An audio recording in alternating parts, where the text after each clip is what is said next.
जय माता दी। मेरे सभी प्यारे दोस्तों, मैं लक्ष्मी शर्मा बड़ों को चरण स्पर्श, छोटों को प्यार और बराबर वालों को दिल से नमस्कार करती हूँ।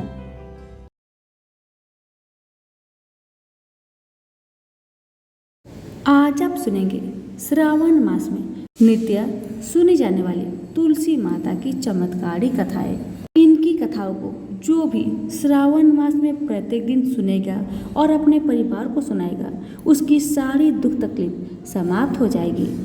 कथा को सुनने से पहले माँ तुलसी की स्मरण करके अपनी सारी मनोकामना को माँ तुलसी के सामने रखें। आपकी सारी मनोकामना जल्दी पूरी होगी। कथा को पूरा सुनिएगा और दूसरों को भी शेयर कीजिएगा। प्रेम से बोलिए तुलसी मैया की जय। हिंदू धार्मिक मान्यताओं के अनुसार तुलसी की पौधे में धन की देवी माँ लक्ष्मी का वास होता है। ऐसी मान्यता है कि प्रतिदिन तुलसी जी की पूजा करने से घर में समृद्धि आती है और आर्थिक परेशानियां कम हो जाता है। तुलसी के पौधे को बहुत ही पवित्र माना गया है। इसे घर के आंगन में भी लगाने का फल बताया गया है। यह भी मान्यता है कि जब व्यक्ति की मौत हो जाती है तो गंगा जल में तुलसी मिलाकर उसके मुख में डालने से मृत आत्मा को शांति मिलती है। और कहते हैं कि नियमित रूप से तुलसी जी की पूजा करने, जल और दूध चढ़ाने से भगवान विष्णु की विशेष कृपा होती है। कई परेशानियां खत्म हो जाती है। ज्योतिष के अनुसार घर में शांति का वास होने के साथ आर्थिक मजबूती भी आती है। ज्योतिष के अनुसार तुलसी के पौधे को कभी दक्षिण दिशा में नहीं लगाना चाहिए। एकादशी के दिन छोड़कर अन्य दिनों में जल जरूर अर्पित करें। अब सुनिए कथा को पूरा अवश्य सुने। स्वर्णी मुनि की पुत्री तुलसी अपूर्व सुंदर थी। उसकी इच्छा थी कि उनका विवाह भगवान नारायण के साथ हो। इसके लिए उन्होंने नारायण पर्वत की घाटी में स्थित बद्रीवन में घोर तपस्या की। दीर्घ काल तक तपस्या के उपरांत ब्रह्मा जी ने प्रसन्न होकर दर्शन दिए और वर मांगने को कहा। तब तुलसी जी ने कहा, हे सृष्टि के कर्ता ब्रह्मदेव, आप तो अंतर्यामी हैं, आपसे क्या छुपा है। सबकी मन की बात आप जानते हैं। फिर भी मैं अपनी इच्छा आपको बताती हूँ। मैं चाहती हूँ कि भगवान श्री हरि मुझे पति रूप में मिले। तुलसी की बातें सुन ब्रह्मदेव ने कहा, तुम्हारा अभीष्ट तुम्हें अवश्य मिलेगा। आपने पूर्व जन्म में किसी अपराध के कारण तुम्हें श्राप मिला है। इसी प्रकार भगवान श्री नारायण के एक पार्षद को भी दानव कुल में जन्म लेने का श्राप मिला है। दानव कुल में जन्म लेने के बाद भी उसमें नारायण का अंश विद्यमान रहेगा। इसलिए इस जन्म में पूर्व जन्म के पाप के शमन के लिए संपूर्ण नारायण तो नहीं, नारायण के अंश से युक्त दानव कुल में जन्मे उस श्रापग्रस्त पार्षद से तुम्हारा विवाह होगा। श्राप मुक्त होने पर भगवान श्री नारायण सदा सर्वदा के लिए तुम्हारे पति हो जाएंगे। तुलसी ने ब्रह्मा जी के इस वर को स्वीकार किया, क्योंकि मानव कुल में जन्म के कारण उसे मायावी भोग तो भोगना ही था। तुलसी बद्री वन में रहने लगी। नारायण का वह पार्षद दानव कुल में शंखचूड़ के नाम से पैदा हुआ था। कुछ दिनों के बाद वह भ्रमण करता हुआ बद्री वन में आया, जहाँ तुलसी रहा करती थी। वहाँ तुलसी को देखते ही उस पर मुग्ध हो गया। तुलसी के सामने उसने अपने साथ विवाह करने का प्रस्ताव रखा। इतने में ही वहाँ ब्रह्मा जी भी आ गए और उन्होंने तुलसी से कहा, तुलसी, शंखचूड़ को देखो, कैसा देवोपम इसका स्वरूप है। दानव कुल में जन्म लेने के बाद भी लगता है जैसे इसके शरीर में नारायण का वास हो। तुम प्रस्ताव को स्वीकार कर लो। तुलसी को भी लगा कि उसकी तपस्या पूर्ण हुई है, उसे इच्छित फल मिला है। शंखचूड़ के साथ उसका गंधर्व विवाह हो गया और वह शंखचूड़ के साथ उसके महल में पत्नी बनकर आ गई। शंखचूड़ ने अपनी परम सुंदरी सती सावधि पत्नी तुलसी के साथ बहुत दिनों तक राज्य किया। उसने अपने राज्य का इतना विस्तार किया कि देवलोक तक उसके अधिकार में आ गया। स्वर्ग का सुख भोगने वाले देवताओं की दशा भिखारियों की जैसी हो गई। शंखचूड़ किसी को भी कष्ट नहीं देता था, पर अधिकार और राज्य छीन जाने से सारे देवता मिलकर ब्रह्मा, विष्णु और शिव की सभा में गए तथा अपनी विपत्ति सुनाई। ब्रह्मा जी ने कहा, तुलसी परम साध्वी है, उसका विवाह शंखचूड़ से मैंने ही करवाया था। शंखचूड़ को तब तक नहीं हराया या मारा जा सकता है जब तक तुलसी को न छला जाए। विष्णु जी ने कहा, शंखचूड़ पूर्व जन्म में मेरा पार्षद था, श्राप के कारण उसे दैत्य कुल में जन्म लेना पड़ा। इस जन्म में भी मेरा अंश उसमें व्याप्त है, साथ ही तुलसी के पतिव्रत धर्म से वह अजय है। फिर देवताओं की सम्मति से भगवान शिव ने शंखचूड़ के पास संदेश भेजा कि या तो वह देवताओं का राज्य लौटा दे या फिर उनसे युद्ध करे। शंखचूड़ भगवान शंकर के पास पहुंचा। उसने कहा, देवादिदेव, आपके लिए देवताओं का पक्ष लेना उचित नहीं है। राज्य बढ़ाना हर राजा का कर्तव्य है। मैं किसी को दुखी नहीं कर रहा हूँ। देवताओं से कहिए वे मेरी प्रजा होकर रहे।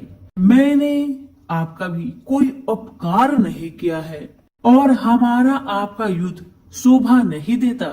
अगर आप हार गए तो बड़ी लज्जा की बात होगी। मैं हार गया तो आपकी प्रीति बहुत अधिक नहीं बढ़ेगी। शंखचूड़ की बातें सुन भगवान शंकर हंसने लगे। भगवान तो सब रहस्य समझते थे। तुलसी और शंखचूड़ के पूर्व जन्म की श्राप की अवधि लगभग पूरी हो चुकी थी।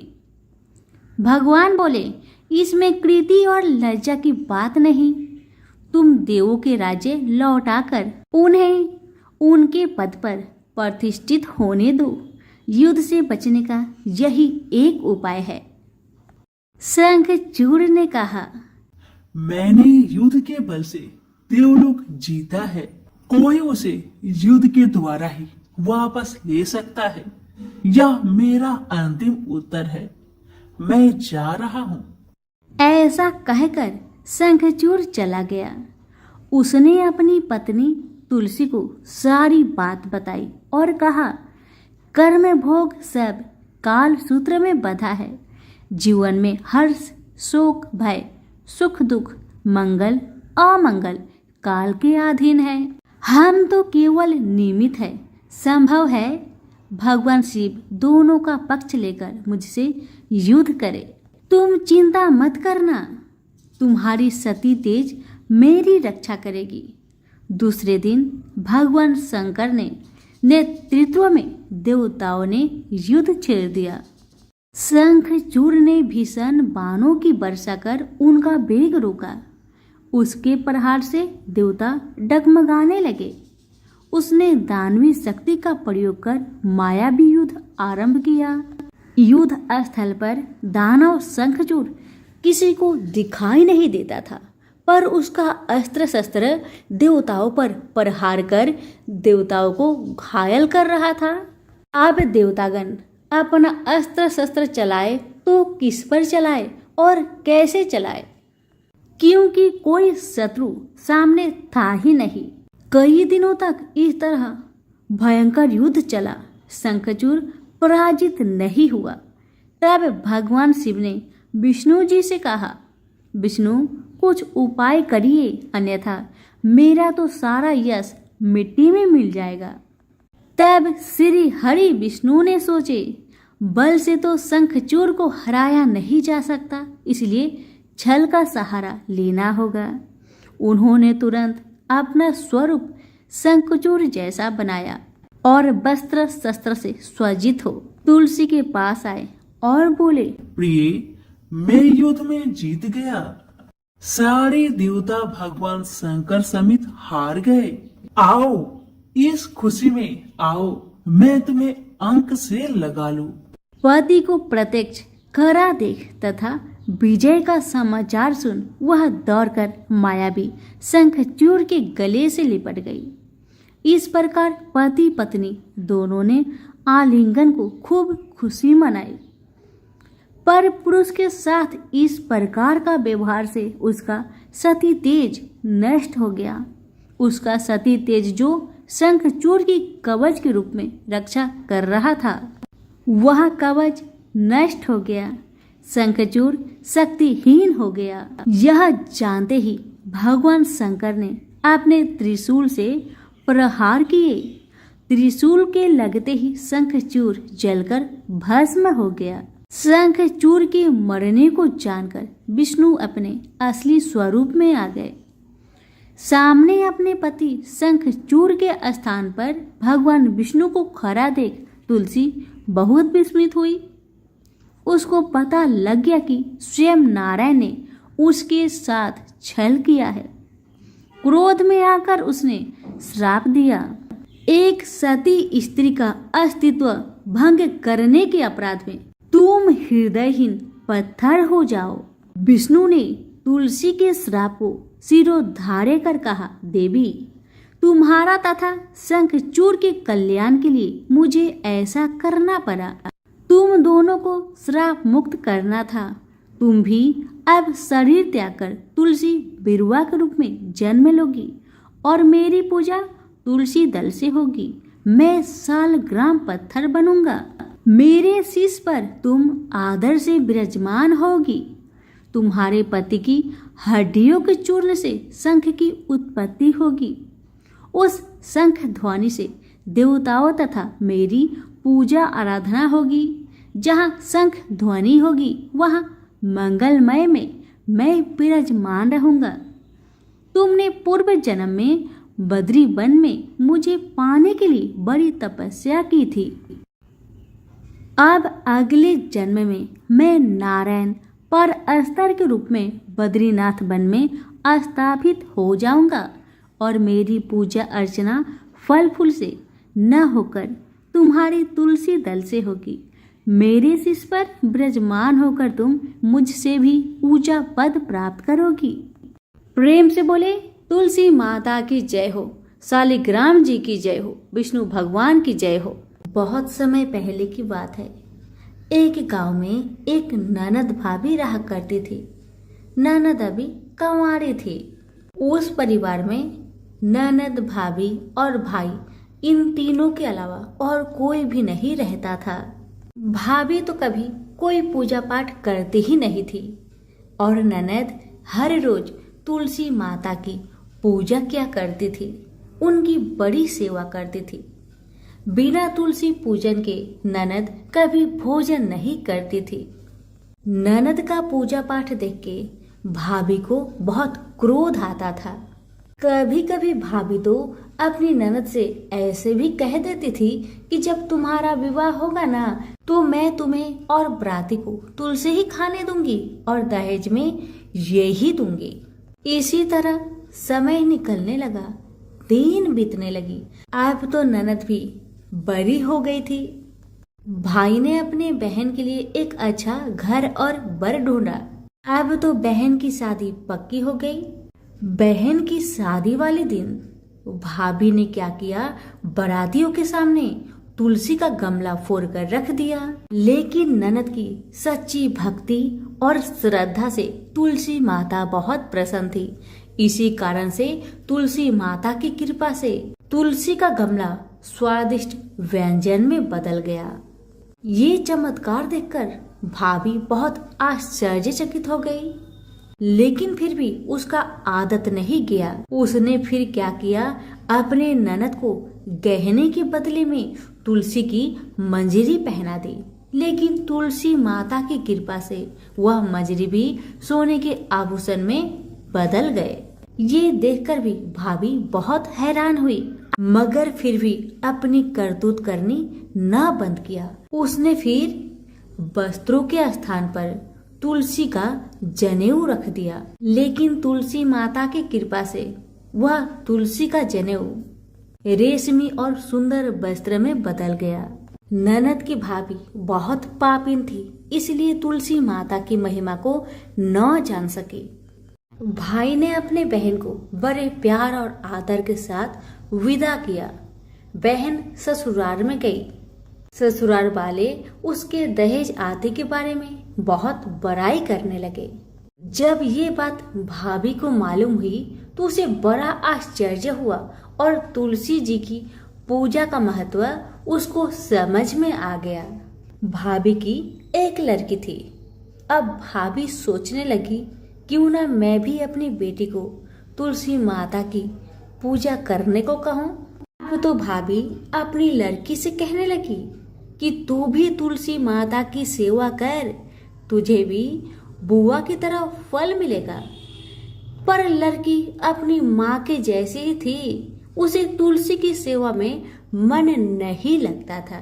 भाभी की लड़की हर रोज सुबह स्नान करके ऊपर के मन से अपनी माँ की बात रखने के लिए तुलसी माता की पूजा कर लिया करती थी, मगर मन उसका पूजा में कभी नहीं लगा।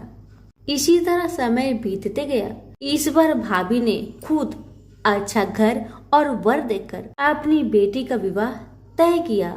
और जब विवाह का समय आया तो भाभी ने सोचा, जैसा व्यवहार मैंने अपनी ननद के साथ किया वैसा ही व्यवहार मैं अपनी बेटी के साथ करूंगी, क्योंकि मैंने जो ननद के साथ व्यवहार किया उसी व्यवहार के कारण ननद को इतनी इज्जत मिली थी।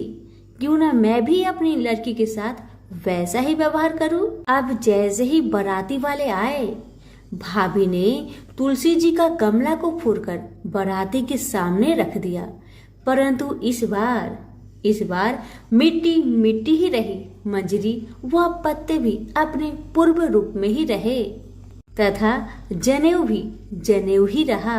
सभी बाराती भाभी की बुराई करने लगे। ससुराल में भी लड़की की और उसकी माँ की बहुत बुराई हो रही थी। भाभी को अपनी ननद से बहुत जलन होता था। इस कारण भाभी अपनी ननद को बहुत कम ही घर पर बुलाया करती थी। पर भाई अपने बहन को बहुत मानता था। भाई ने एक दिन सोचा, बहन की शादी किए हुए बहुत साल हो गए, क्यों ना मैं अपने बहन से मिलकर आऊं, उसके ससुराल जाऊं। अब भाई ने अपनी इच्छा अपनी पत्नी को बताया। पत्नी से कहा, कुछ सौगात ले जाने के लिए कुछ दो।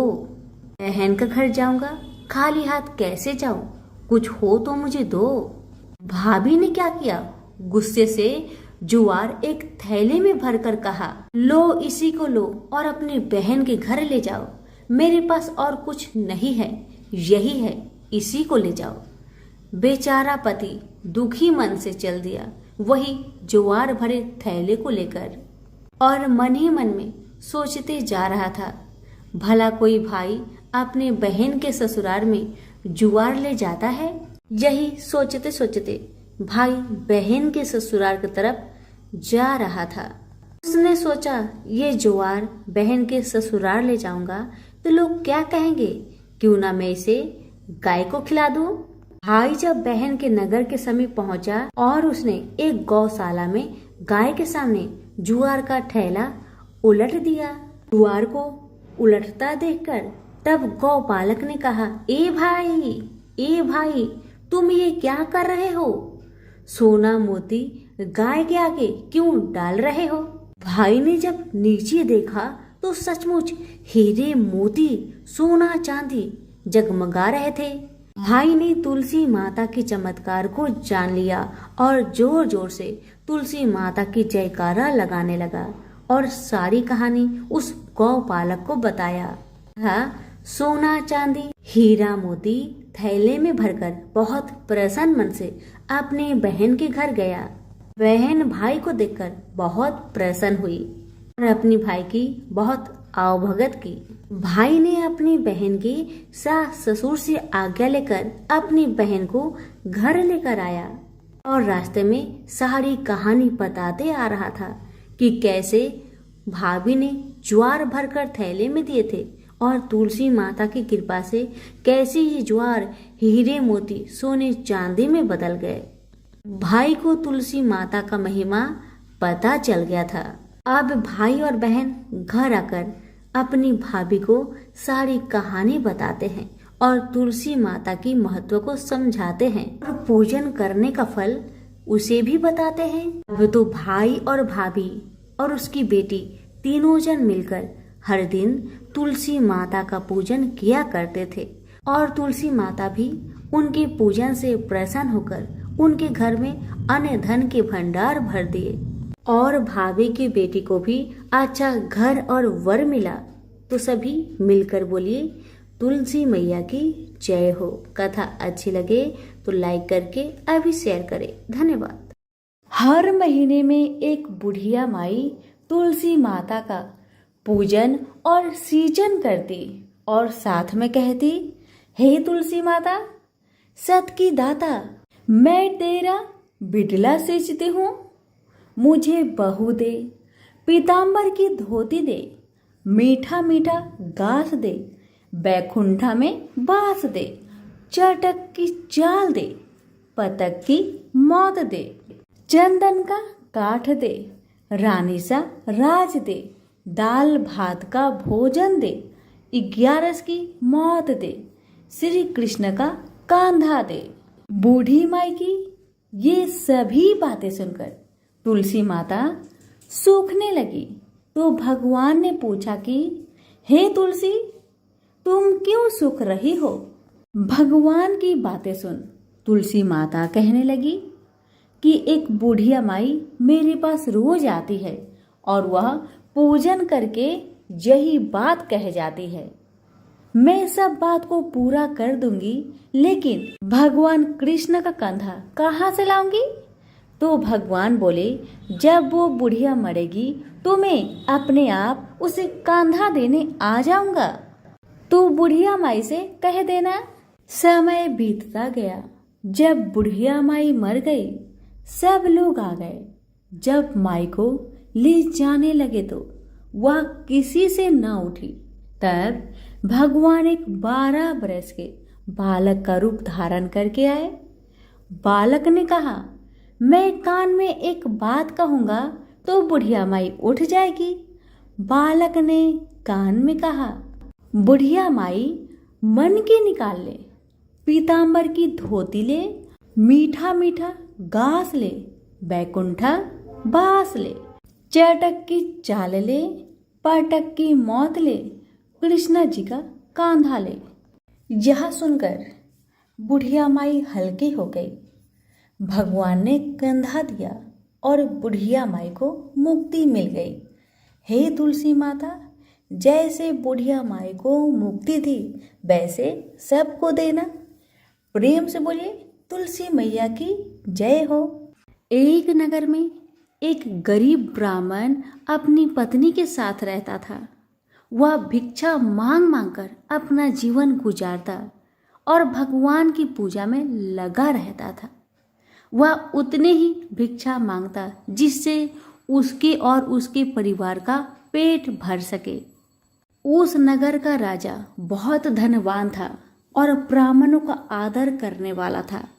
राजा किसी भी ब्राह्मण को अपने महल से खाली हाथ नहीं जाने देते थे।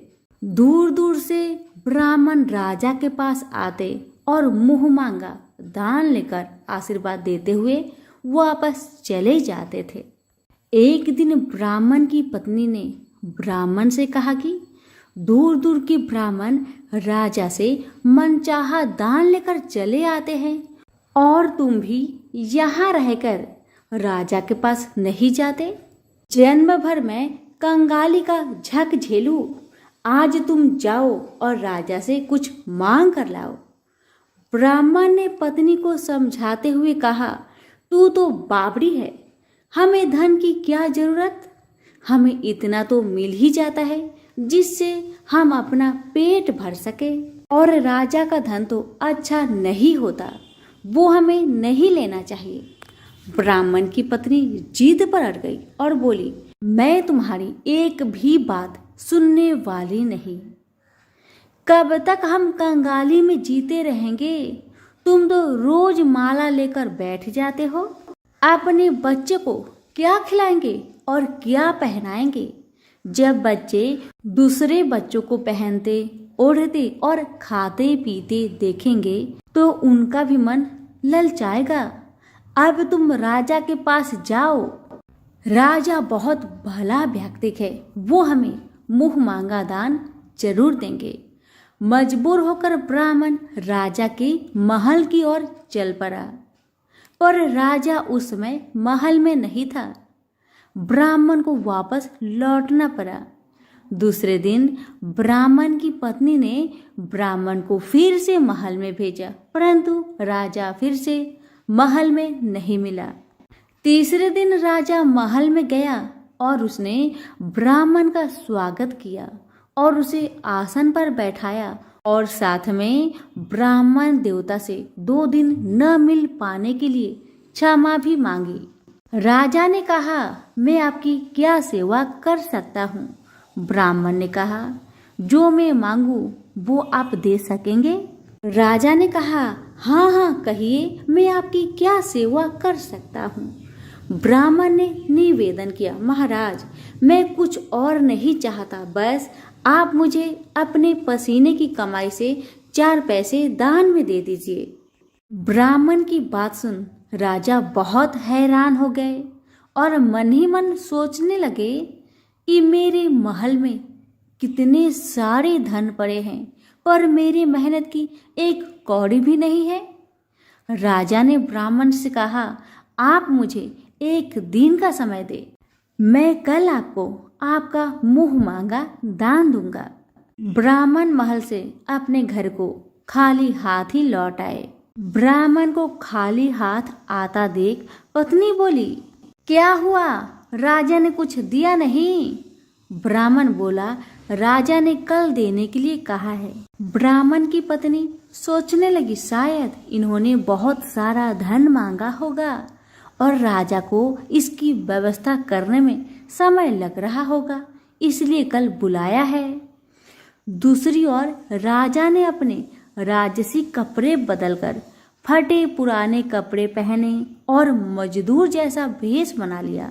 जब राजा की पत्नी ने देखा और कारण पूछा तो राजा ने सब कुछ बताया। रानी बोली, मैं भी आपके साथ चलूंगी। राजा के हाँ कहने पर रानी भी पुरानी साड़ी पहनकर आ गई। इस प्रकार राजा रानी मजदूरी की तलाश में शहर निकले। लुहारों के मोहल्ले में जाकर राजा ने आवाज लगाई, किसी को मजदूर चाहिए? आखिरकार एक लुहार ने उन्हें बुला लिया, जो पहिए पर हाल चढ़ाने की तैयारी कर रहा था। उसने राजा से कहा, देखो तुम्हें पहले खलात ठोकनी पड़ेगी और जब आग आ जाए उसके बाद घन पिटना होगा। फिर रानी की ओर देखकर कहा, तुम्हें कुएं से पानी लेकर होदी भरनी होगी और कोयले वाले घर से कोयला लेकर भट्टी में डालना होगा। तुम दोनों के दिन भर काम करने के लिए मैं तुम्हें 2-2 आने दूंगा। अगर काम पसंद हो तो बोलो, नहीं तो अपना रास्ता नापो। राजा रानी लोहार के बताए काम को करने लगे। राजा खलात ठोकने लगा, पर उससे काम ठीक से नहीं हो पा रहा था। लोहार नाराज होकर राजा को ठीक से काम करने के लिए कहता है। राजा जैसे तैसे अपना काम करने लगा। रानी भी कुएं से पानी भरकर लाने लगी। रानी के हाथ में फफोले पड़ गए। किसी तरह बड़ी कठिनाइयों से उसने पानी का हौज भरा। उसके बाद रानी कोयला लाकर भट्टी में डालने लगी। कोयला भरने के कारण रानी के गोरे गोरे हाथ और कपड़े काले पड़ गए। भट्टी में आग आने पर लुहार ने पात भट्टी में से निकालकर पहियों पर जमाई और एक घन अपने हाथ में लेकर और एक राजा के हाथ में देकर कहा, देखो बारी बारी से घन इस पर पटकना, हाथ इधर उधर ना होने पाए। राजा जोर जोर से घन पटकने लगा, लेकिन उसका निशाना ठीक नहीं बैठता था। कभी घन हाल पर गिरता तो कभी पहिए पर।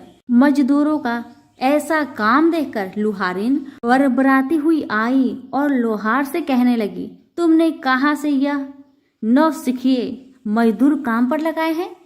इनसे काम तो होगा नहीं। यह मजदूर तुम्हारा सब काम बिगाड़ देंगे। राजा रानी उन दोनों की फटाकर सुनते सुनते अपना काम मन लगाकर करते रहे। घन पटकते पटकते राजा का शरीर पसीना से तर तर हो गया और जोर शोर से सांस चलने लगी। रानी भी पानी भरते भरते और कोयला झोंकते झोंकते थक कर चूर हो गई। दोनों ने पूरे दिन बहुत मेहनत की। लुहार ने राजा रानी को 2-2 पैसे दिए, जिसे वो बड़ी खुशी खुशी लेकर महल आ गए। आज उन्हें पता चला कि मेहनत की कमाई कैसी होती है।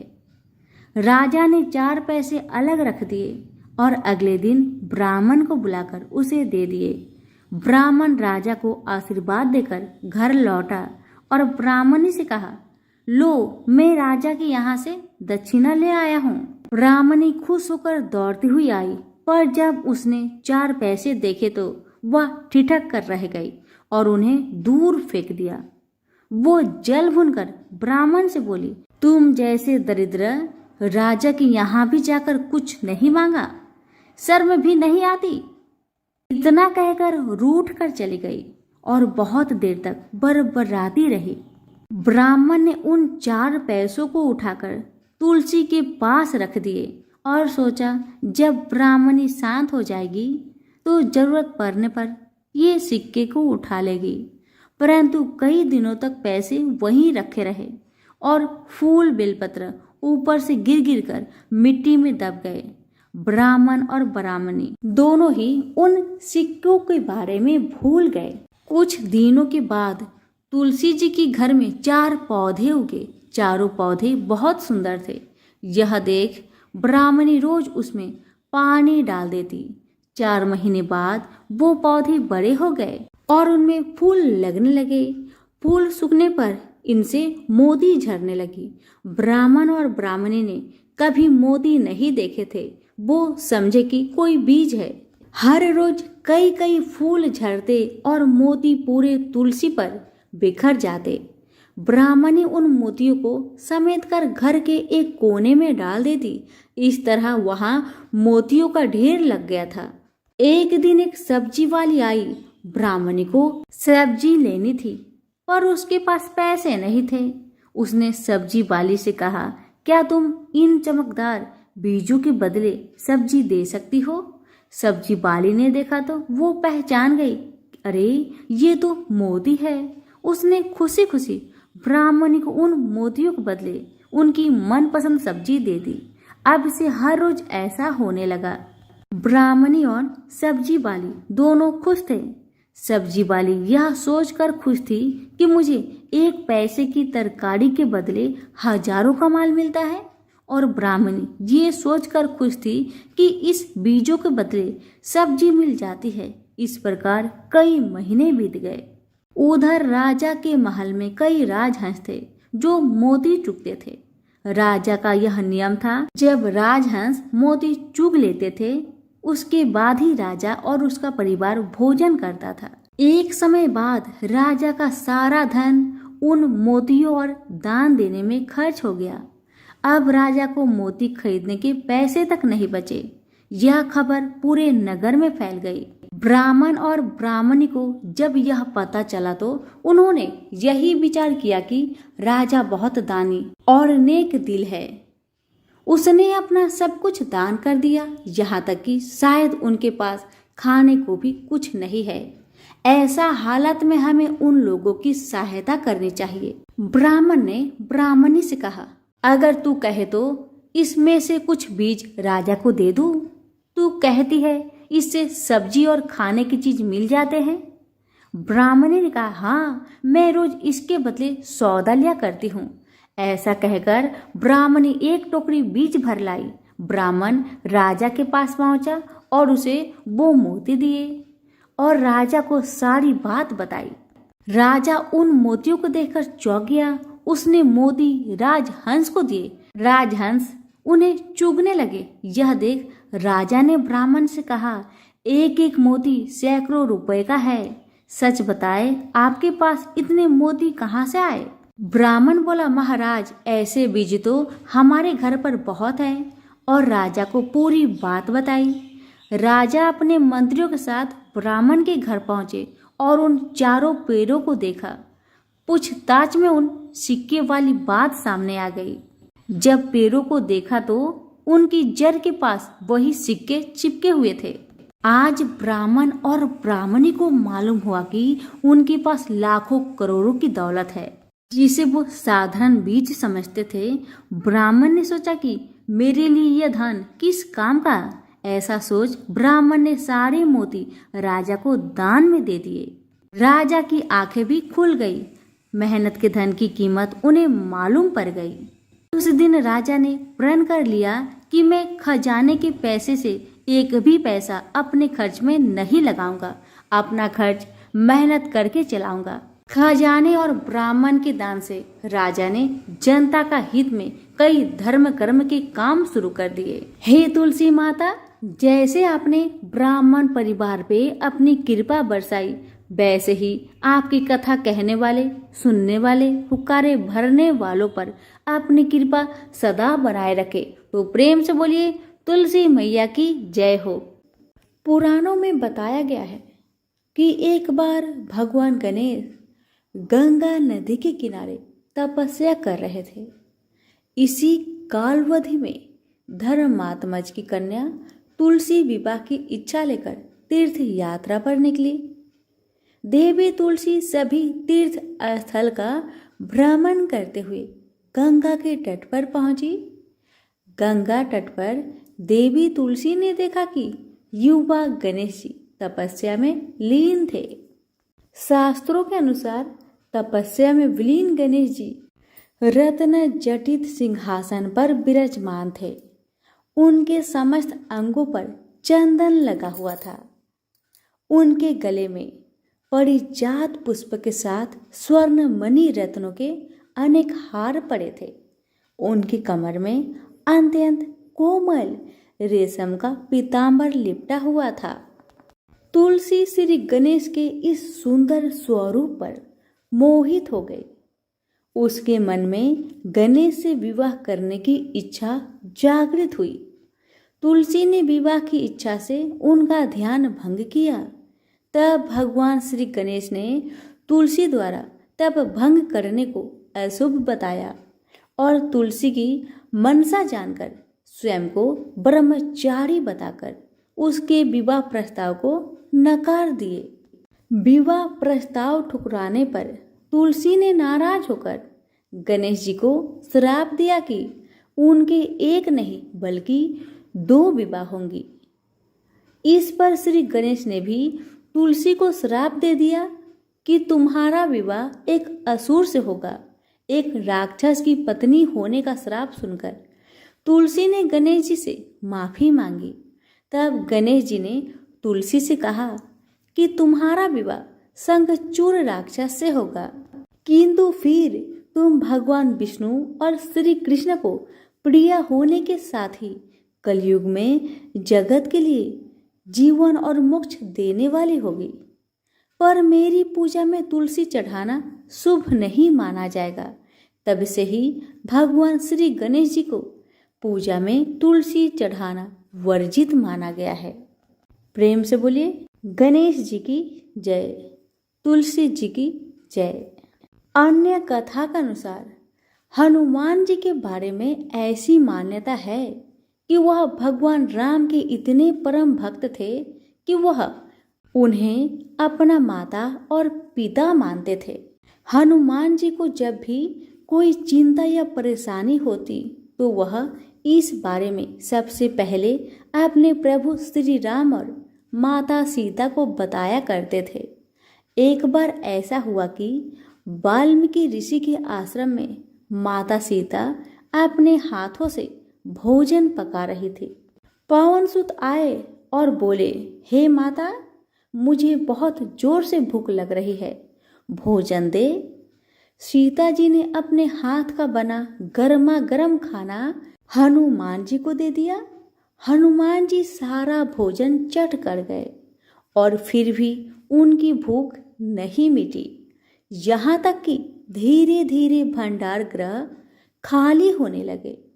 तब माता सीता ने राम जी के कहने पर हनुमान जी को खाने के साथ एक तुलसी पत्र दे दिया।